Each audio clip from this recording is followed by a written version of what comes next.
Χορτόφαγοι και τα ποτάμια σταματήσουν να κυλούν. Όταν θα λιώσουν στους πόλους οι πάγοι και οι αστραπές πάψουν να βρόντουν.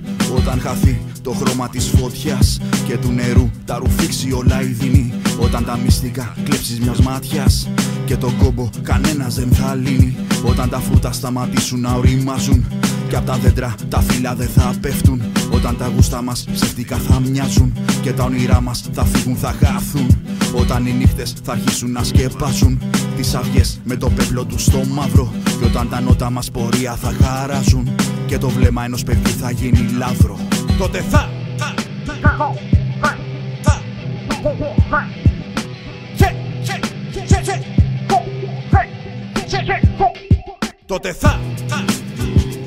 Τότε θα πάψουν του πολέμου οι σύρινες και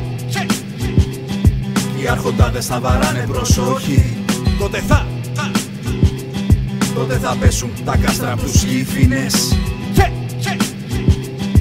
και το τέλος θα σημάνει νέα αρχή. Όταν το χώμα ξεχαστεί απ' τη βροχή, τα φίδια θα έχουνε τόσα να μας πουν.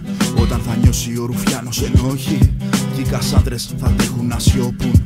Όταν οι βλάκες θα νιώσουν οι τιμένοι, ο χυλός θα ξεχωρίσει από το γιαούρτι. Όταν οι ξερόλες στέκουν σιωπηλοί χαμένοι και οι φτωχοί εκδικηθούν με μπαρούτι. Όταν μυρίσει ο χειμώνας καλοκαίρι και το φεγγάρι με τον ήλιο θα φιλιώσει. Όταν το χέρι μου φωλιά κάνει ένα αστέρι και η βολή μου αρνηθεί να το προδώσει. Όταν θα αρχίσουν να παγώνουν οι εικόνες και μαυροάσπες θα γίνουνε οι μνήμες και σταματήσουν να πέφτουν σαν σταγόνες στο μέτωπό μου οι μέρες και οι μήνες.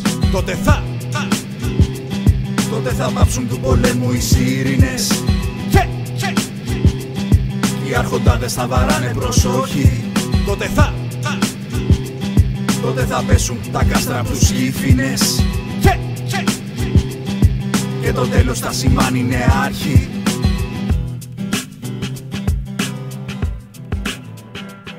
Τότε θα